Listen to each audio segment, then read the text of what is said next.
Dios no hace, las cosas pasan en la iglesia, en el cuerpo de Cristo, en los hermanos, no son casualidades, ¿no? Dios tiene el control de todo. Y viendo la parte que me toca ahora de dar el sermón, el mensaje, veo cómo se ha manifestado Dios en esta semana relativo a este tema que vamos a ver. Abran sus Biblias ahí en el libro de los Hechos, estamos en el capítulo 9. Ya el pastor la semana pasada inició con el capítulo 9, hoy me toca terminarlo.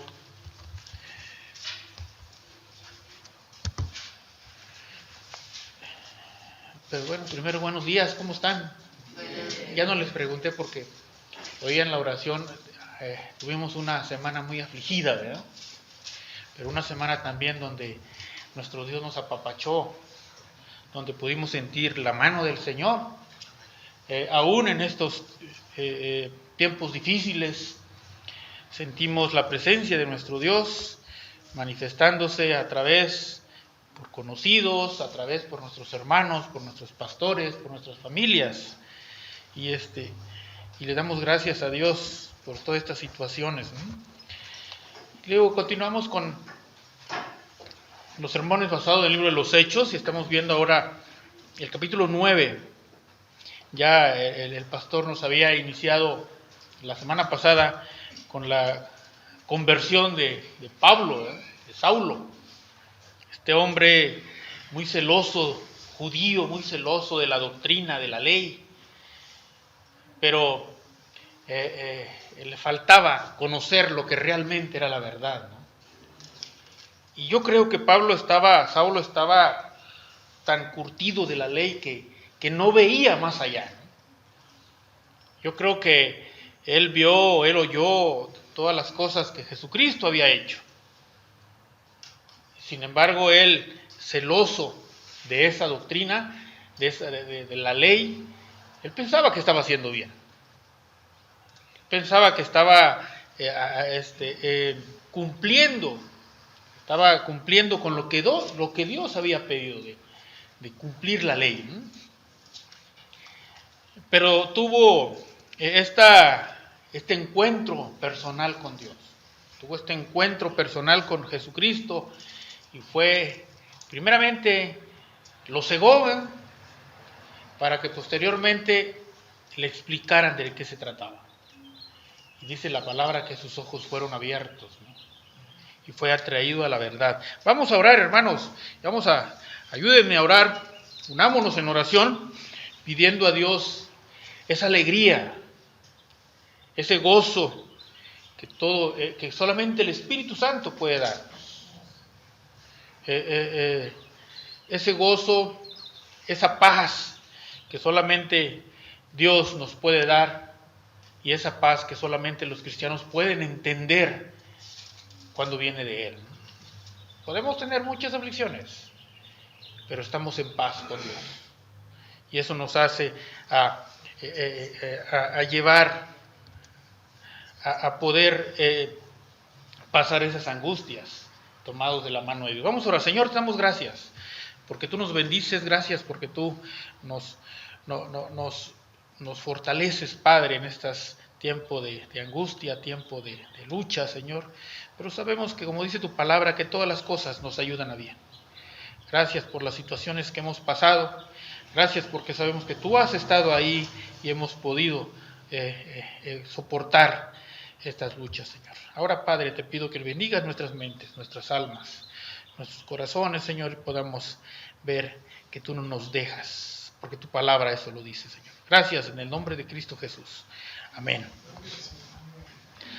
Pues el capítulo 9 empezó cuando Pablo tuvo esa visión y se encontró con Jesús allá camino a Damasco. Y entró a Damasco, y Ananías le explicó y le dijo de qué es lo que Dios le estaba mandando de él, ¿no? Y después vemos a Pablo predicando en Damasco, ¿no? Y vemos también cómo tuvo ahí un escape muy hollywoodesco, ¿no?, la cual en el libro de los Corintios, en la parte de los Corintios, Pablo señala cómo los judíos de Damasco quisieron matarlo, ¿no? Y cómo con el apoyo de los hermanos lo descolgaron con una canasta, ¿no? Por lo que es por los muros, ¿no? Y lo salvaron de ahí, lo bajaron en un cesto, dice, por la ventana de una muralla. Y salvó la vida Pablo ahí, ¿no? Y luego vemos todavía, cuando viene a Jerusalén, hubo otro plan para matarle también. Y los hermanos tuvieron que sacarlo, llevárselo a Cesarea, y de ahí lo mandaron a Tarso, ¿no? Pero vemos que cuando Saulo regresó a Jerusalén, pues, lógicamente buscó a los apóstoles, ¿no? Buscó con quién congregarse, porque ahora compartían la fe, ¿no? Pero pues no todos los apóstoles compartían esta conversión que Saulo tuvo con Jesucristo. Ellos pensaban que pues quizás es una trampa, ¿no? Quizás algo está haciendo este hombre pues para atraparnos, para llevarnos allá con las autoridades, ¿no? Y el versículo 26 dice: cuando llegó a Jerusalén trataba de juntarse con los discípulos. Todos le temían, no creyendo que era un discípulo, ¿no? A veces el miedo, hermano, nos puede cegar y no nos permite ver las maravillas que el Señor hace a nuestros alrededores, ¿no? Y aquí solamente un hombre hubo, Bernabé, que tomó a Pablo y lo llevó a los hermanos. Una ocasión allá en mi pueblo, donde llegó a tocar a la casa un hombre, ¿no? Allá le dicen malencarados, ¿no? Un hombre muy conocido por la región porque era uno de los matones de los hacendados de ahí, ¿no? Pero había pasado el tiempo y se habían repartido ya los ejidos, las tierras, y este hombre llegó a tocar la puerta. Y ya mi padre, pues al verlo, pues sí, dicen mis hermanos mayores que tuvieron miedo, ¿no? Porque este hombre era malo, ¿no? Pero llega a tocar la puerta preguntando por mi abuelo, porque decía que él quería congregarse, ¿no? Y él ya tenía un grupo allá en el pueblo donde él estaba, ¿no? Y él era el dirigente de ese grupo, ¿no? Pero cuando no lo conocemos y conocemos su pasado, pues dio miedo, ¿no? Daba miedo, porque este hombre tenía fama de la mala. Pero Dios trabaja en ese tipo de personas.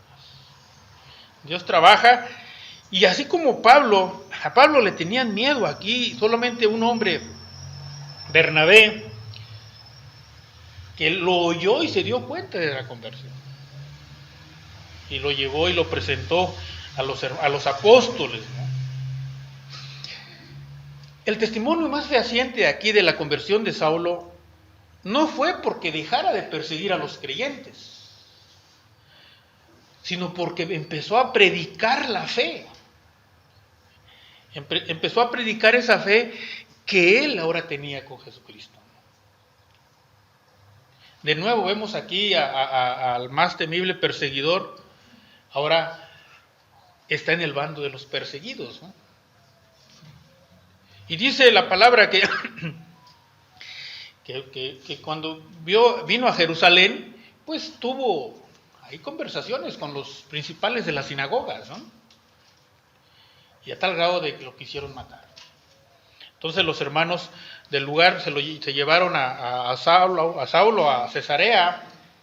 ¿Se acuerdan que Felipe había estado en Cesarea? Y yo creo que ya había hermanos ahí que arroparon a Saulo para que posteriormente lo mandaran a Tarso, de donde él era originalmente, ¿no? Pero la razón por la cual Saulo salió de Jerusalén no fue por huir, no fue porque tuviera miedo a la persecución que estaban teniendo los cristianos, porque él estaba dispuesto a enfrentarla. Tampoco porque los hermanos de la fe lo empujaron a que se fuera, ¿no? La razón principal que vemos ahí de Saulo, lo vemos en el capítulo, posteriormente en el capítulo 22 de Hechos, porque él dice que tuvo otra visión con Jesús. Y Jesús le estaba diciendo que tenía que salir de Jerusalén. Tienes que salir de Jerusalén. Apresúrate y sal pronto de Jerusalén, porque no aceptarán tu testimonio acerca de mí. Jesús lo iba a llevar a otro lugar. En términos humanos, hermanos, nosotros, al menos para mí, parecía que Saulo era la persona indicada para poder hablarle a los judíos, a los líderes religiosos, porque Saulo era uno de ellos, ¿no? Pero el Señor se le apareció a Saulo y lo instruyó que saliera de Jerusalén. ¿Por qué dice ahí en Hechos 22-21? Y él me dijo, ve porque te voy a enviar lejos a los gentiles. Y cuando Pablo salió de Jerusalén, dice ahí el verso 31 que empezó pues el crecimiento de la iglesia. Tuvieron ya un tiempo de paz, ¿no? ¿Por qué? Porque el más grande perseguidor ahora estaba en el bando de los perseguidos, ¿no? El que azotaba a los cristianos ahora era un cristiano. Y dice que luego de la conversión de Pablo, la iglesia disfrutó un momento de respiro, ¿no? Un momento de paz. La persecución bajó a lo mínimo. Ahora es tiempo de madurar. La iglesia ya tenía un momento de paz. Ahora era tiempo de madurar. Ahora tiempo de crecer. Y por eso el Señor envió esta paz, ¿no? Y después de narrar estos acontecimientos de la persecución de la iglesia, la dispersión, seguida de la conversión de Pablo, Lucas ahora llega a un momento que él marca como de paz, y él ve el horizonte, y él ve a dónde está la iglesia, dónde iba a estar en esa final de la transición. Es posible que estos tiempos de paz hubiera también influido ahí unas circunstancias políticas, ¿no? Y hubo tiempos de paz, digamos, 6, 11 años, hasta que llegó Herodes Agripa, ¿no?, a gobernar. Herodes Agripa, y empezó nuevamente el tiempo de persecución. Pero el Señor le ordenó a Saulo que tenía que dejar a Jerusalén. Lejos, vete lejos, porque te voy a mandar lejos a los gentiles, ¿no? Y ahora Lucas nos dice cómo Pedro también está empezando a abrir esa puerta a los gentiles. Y llegamos hasta los versos 32 del capítulo 9, ¿no? Dice la palabra que Pedro, que los hermanos de Jerusalén, los apóstoles, se dieron cuenta, oyeron de que había hermanos por esa región. Entonces Pedro salió de Jerusalén y fue a visitarlos, ¿no? Dice el 32, y aconteció que Pedro, andándolos a todos, la palabra andándolos, ¿no?, o sea, visitando a los hermanos de esa región, toda la región de Galilea, toda la región de Cesarea, y Pedro fue a visitar a todos estos hermanos, y llega a un pueblo que se llama Lida, y ahí en ese pueblo ya había hermanos en Lida. Quizás Felipe los evangelizó desde que estaba ahí en Azoto, de que estaba en Cesarea, pero había unos hermanos en Lida. Y ellos, sabiendo de que Pedro andaba por ahí, pues lo invitaron a pasar a Lida también. Y dice, la palabra esa, andándolos a todos. Y esto todo se refiere a todos los que vivían ahí en Judea, en Galilea, en Samaria, que se mencionan en los versículos anteriores donde se dice que hubo paz, ¿no? Y Pedro anduvo visitando estos distritos. Y este capítulo 9 termina, hermanos, concluye con 2 curaciones. La primera fue con un hombre que se llama Eneas, un paralítico. Dice que tenía 8 años paralítico. Y la segunda curación relata la resurrección de Tabita, también conocida como Dorcas, ¿no? Una mujer que había muerto. El efecto sin precedente del milagro de la curación de Eneas no fue lo más importante. De que Eneas, Pedro lo hubiera sanado, no es lo más importante. Sino que a través de ese milagro, toda la población de Lida creyó en el Señor.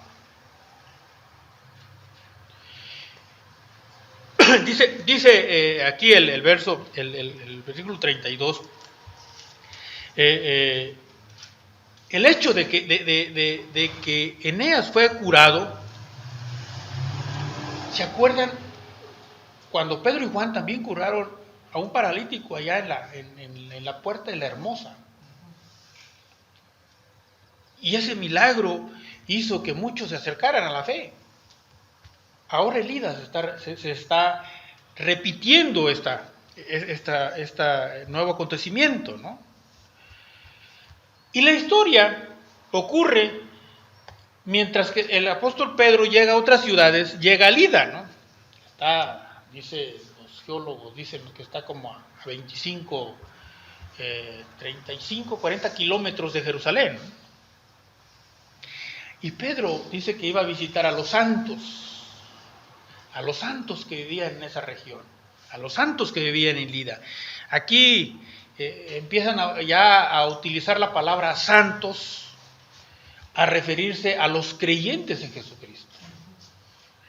No se refiere a personas perfectas, no se refiere a personas que han sido canonizadas, ¿no?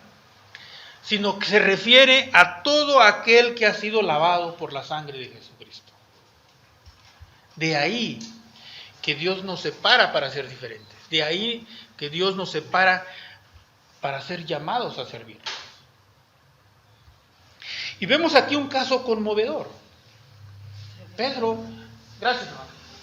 se topa con un paralítico, ¿no? Eneas. Su nombre Eneas. No sabemos si este hombre era un discípulo, no sabemos si no se habla más de Eneas. Lo más probable que sí conocía del Evangelio, porque cuando oyó la orden de que Pedro le dio, él respondió, pues como lo hizo el paralítico anterior, ¿no? Y dice el 34, y le dijo Pedro, Eneas, Jesucristo te sana, levántate y haz tu cama. Y enseguida se levantó. Cuando nosotros tenemos cuando predicamos o cuando compartimos el Evangelio, las palabras tienen que ser entendidas para que la persona responda. No dudo que Eneas aquí se haya acordado de lo que había oído de Jesucristo, de la vida maravillosa, llena de milagros, llena de amor, y también de su muerte. De lo que podemos estar seguros aquí es de que Eneas vivía en una condición crítica, en una condición deplorable, ¿no? Era un hombre enfermo. Un hombre paralítico en esos tiempos no podía valerse por sí mismo. Y no había, yo creo, silla de ruedas para cual pudiera valerse más fácil, ¿no? Puede ser que lo ponían en el día a mendigar. Pero como todo paralítico en esa época no podía valerse por sí mismo. Tal vez era un padre de familia, porque dice que tenía 8 años en esa condición. Pero en estas condiciones, hermanos, en estas condiciones es como nos podemos dar cuenta, nos podemos notar cómo es que Dios se interesa hasta por las personas que para otros son tan insignificantes. Para Dios todos somos iguales. Y Pedro le dice muy claramente a Eneas: Jesucristo te sana. Notemos aquí que Pedro no está haciendo nada por él mismo, sino que le dice a Eneas: Jesucristo te sana. Pedro no es el que estaba haciendo el milagro. Pedro era un instrumento de Dios en ese momento. Y Eneas creyó lo que Pedro le estaba diciendo. Él pudo saber que no era Pedro el que estaba haciendo la obra, sino el que estaba haciendo la obra, el médico divino, el mismo Hijo de Dios. Y vean aquí nada más que Pedro solamente le dice: Jesucristo te sana. Y le dice: levántate y tiende tu cama, ¿no?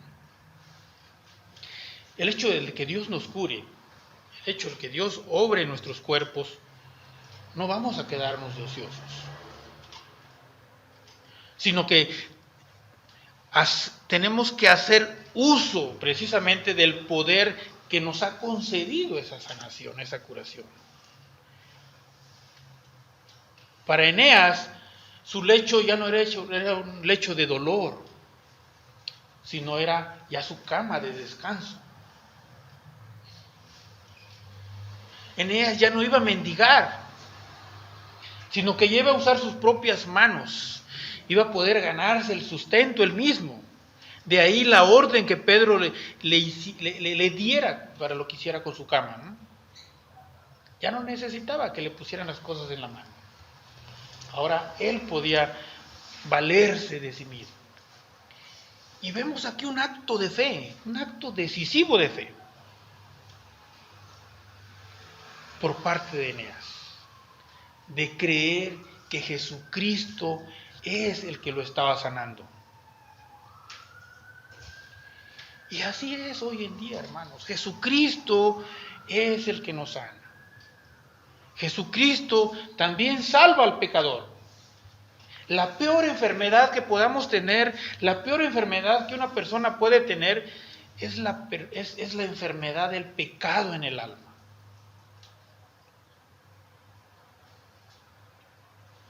A eso también podemos decirle a las demás personas que tienen que nacer de nuevo,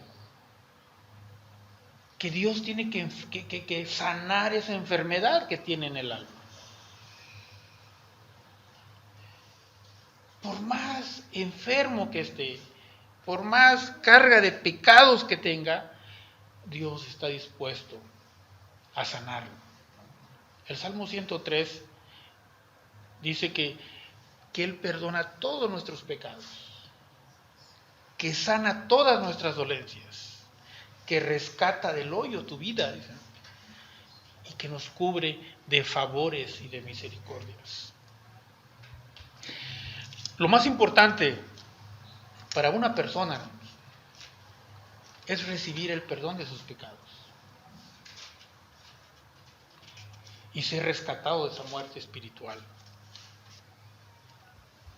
Y solamente Jesucristo puede hacerlo. Él tiene ese poder para salvar, para quitar pecados. Él tiene el poder para sanar nuestros cuerpos y cubrirnos de amor y cubrirnos de compasión.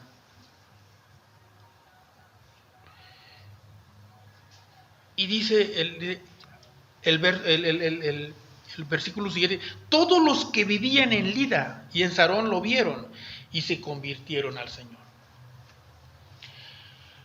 La gente conocía a Eneas personalmente.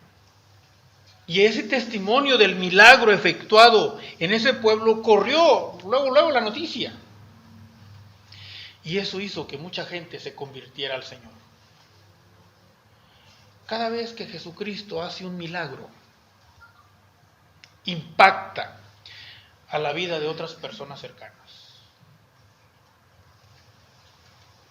Y no hay nada mejor que entregarle a Jesús todos nuestros pecados, todas nuestras cargas, todos nuestros vicios y pedirle al Señor que haga un cambio en su vida. Así como lo hizo con Eneas, ¿no?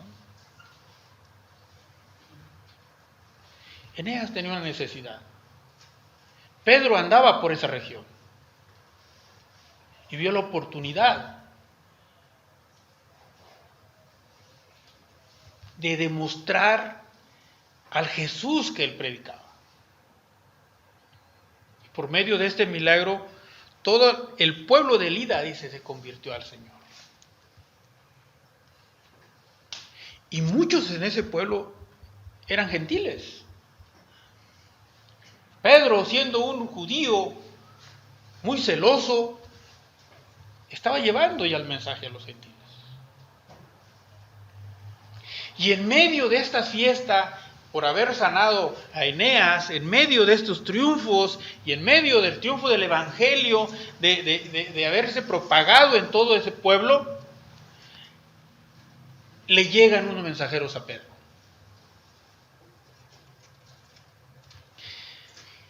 Y dice la palabra ahí en el 36 al 38, que en Jope había una discípula llamada Tabita, que también le decían Dorcas, ¿no? Que esta mujer hacía buenas obras, era misericordiosa con los necesitados, con las viudas, con los hijos de las viudas. Y esta mujer sabía tejer túnicas que les quedaban tan bien que ella usaba este talento que tenía para cumplir lo que Jesucristo había encargado, ¿no? Y Dorcas hacía esto con los necesitados. Y era una mujer muy querida en la región, ahí en Jope. Jope, un puerto, puerto principal de Judea, ¿no? Y era muy conocida. Pero esta mujer enferma. No dice la verdad de qué enferma y muere. Y todo el pueblo de ahí de Jope, todo el puerto, se entristeció. Pero escucharon ellos que Pedro andaba en Lida. Ellos sabían que Pedro era un principal de la iglesia en Jerusalén, un líder principal de la iglesia de Jerusalén. Y Lucas, aquí el doctor Lucas, aquí en Hechos, nos deja quizás un poco así como que ¿qué querían para que fuera Pedro a hacer a Jope? La mujer ya había muerto, ¿no? ¿Para qué le están diciendo a Pedro, no te detengas de venir a nosotros? Y quizás yo pienso, quizás para consolar al grupo angustiado, ¿no? Muchas veces cuando están enfermos o cuando estamos pasando en angustia, queremos que nuestros pastores, queremos que nuestros hermanos nos visiten. Y quizás ellos estaban en esta situación. Querían el apapacho de un líder, ¿no? O quizás otra situación podría ser de que sanó al paralítico. Quizás pueda devolvernos a Tabita, ¿no? Pero yo creo que lo más probable era que querían decirle a Pedro lo que Dorcas había hecho ahí. Porque los apóstoles no estaban acostumbrados a resucitar, ¿no? Si no lo hubieran hecho con Esteban, con Jacobo.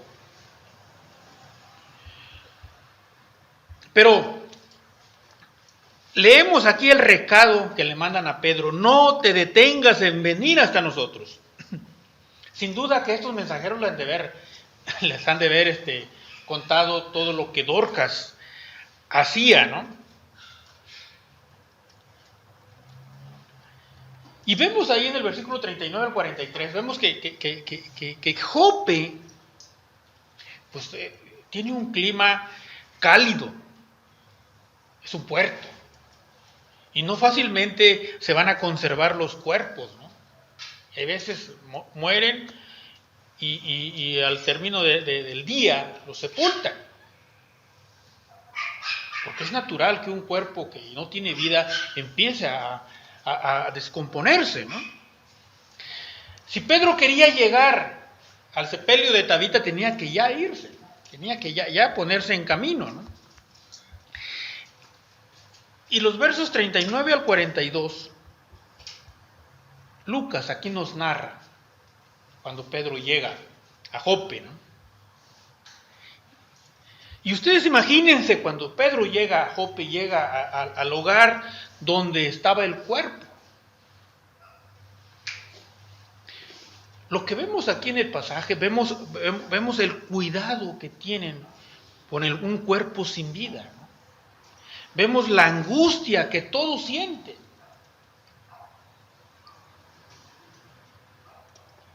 El mismo deseo de gozar de la presencia de alguien que es el consejero de la iglesia. La misma compañía de mujeres dolientes. Y quizás que se platicaban entre ellos las buenas obras que Dorcas hacía entre ellos, entre la comunidad. Y vemos a Pedro llegando a este lugar. Y luego ser abarcado por el grupo de viudas, enseñándole a Pedro las túnicas de vestir que Dorcas había hecho para ellos, que Dorcas hacía para sus hijos.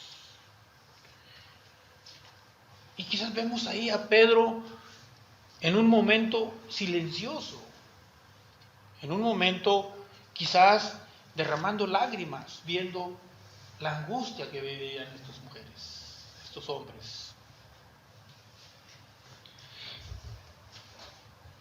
Y quizás Pedro se acuerda del momento cuando Jesús estuvo enfrente de la tumba de Lázaro y todos lloraban, acompañando a María y a Marta, ¿no? Pero también se da cuenta que hoy que su maestro ya no está ahí con él. Su maestro ya fue al cielo. Y vemos a un Pedro que solemnemente, a un Pedro con esa solemnidad profunda, retira a todos los dolientes. Les dice que se salgan, que lo dejen solo, con el cuerpo muerto de Tabita, ¿no? Y Pedro se arrodilla y ora a Dios. Y aquí vemos una fe profunda de Pedro. Una fe profunda de lo que Jesucristo le dijo. Y a ti que eres Pedro y sobre esta roca edificaré mi iglesia, a ti te daré las llaves. Pedro se acuerda que Jesucristo le ha dado ese poder. Y con esa autoridad y con esa certeza de que el cuerpo inerte de Tabita lo está escuchando, le dice: Tabita, levántate. Y el milagro se produce. Tabita abre los ojos y ve a Pedro. Lo reconoce o le es extraño, la palabra no dice, no lo sabemos. Se endereza y mira su rostro. No cruzan palabras.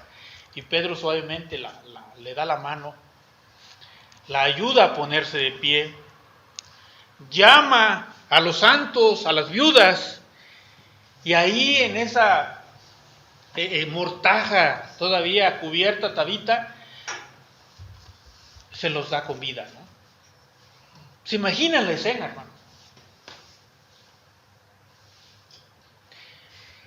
Yo creo que aquí a Lucas le faltó todo ahí plasmar en la palabra la escena que se estaba viviendo.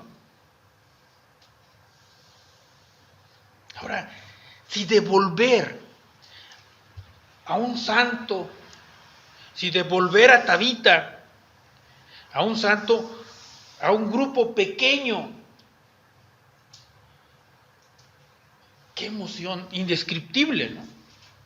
¿Se imaginan ustedes qué es lo que estaban haciendo? Las viudas que estaban llorando.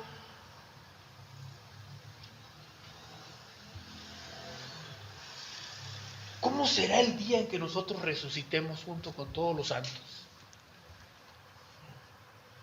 Y nos saludemos nuevamente, mutuamente, ¿no?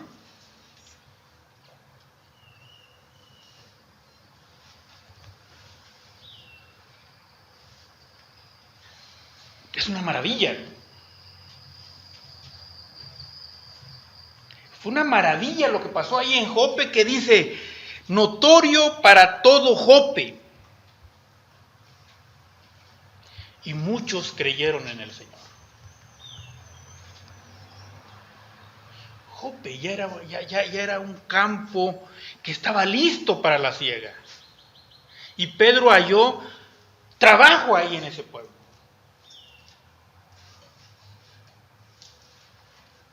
A tal grado que se quedó a vivir ahí en Jope un tiempo. En la casa de un curtidor, dice. ¿No les parece extraño hasta que Pedro en la casa de un curtidor? Pedro, que celaba mucho a los judíos y que para los judíos era algo inmundo, ¿no? Tocar los cuerpos muertos, tocar las pieles. Pedro ya estaba entrando en esa etapa de abrir la forma estaba siendo un poco más flexible en su forma de pensar para que la palabra llegara al gentil. Lo que vemos aquí en esta parte de Hechos, del 32 al 43, es una ventana que nos permite ver, que nos permite apreciar la obra apostólica del apóstol Pedro, que tuvo que salir de Jerusalén y llevar el mensaje aún más allá de los judíos. Las providencias que Dios le dio y la guía del Espíritu Santo van llevando a Pedro en estos acontecimientos que les está dando apertura a los gentiles al reino de Dios.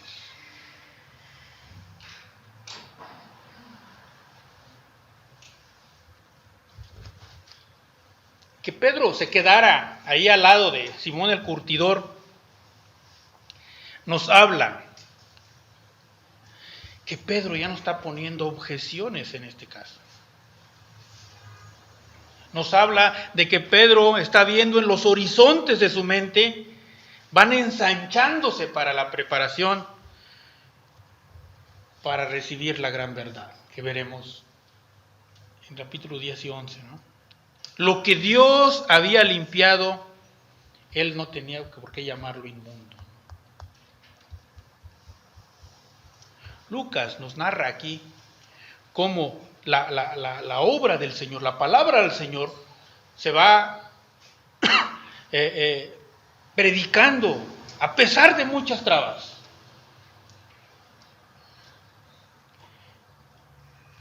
Y vemos aquí con la curación de Eneas, vemos aquí con la resurrección de Tabita, que se seguía usando el poder que el Espíritu Santo les había dado a los apóstoles para hacer todas estas manifestaciones.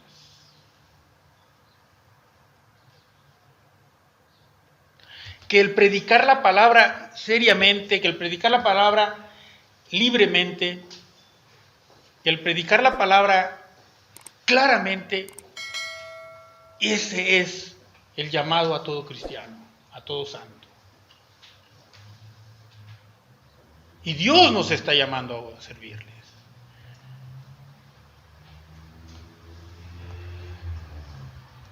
Como vemos aquí en que aún en tiempos de aflicción, que aún en tiempos de angustia, Dios obra en nosotros.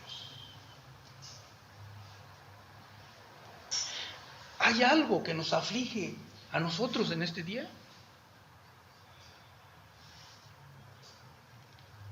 En las peticiones de oración, la mayor parte fue por las cosas que nos pasaron.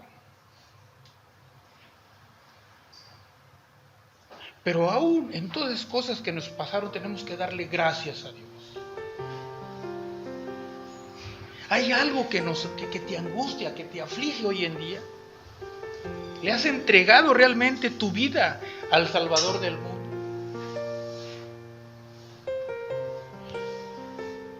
El Señor nos llama, que así como el apóstol Pedro dijo, Jesucristo te sana, así también nosotros podemos decir, Jesucristo me sana. Jesucristo me salva. Jesucristo me da libertad. Eneas, Tabita, entendieron ese mensaje y lo aplicaron en su vida. Gracias, hermano. Vamos a orar. Señor, te damos gracias porque tú nos bendices. Gracias, Padre, porque permites, Padre, situaciones que para nosotros son difíciles, Padre, pero sabemos que pegados a ti, Señor, vemos tus maravillas de lo que haces con nosotros, Señor. Aún con el dolor que a veces tenemos, Señor, sabemos que tú siempre estás con nosotros. Gracias, Padre. Gracias por todo lo que nos das. En el nombre de Jesucristo. Amén. Gracias, hermano.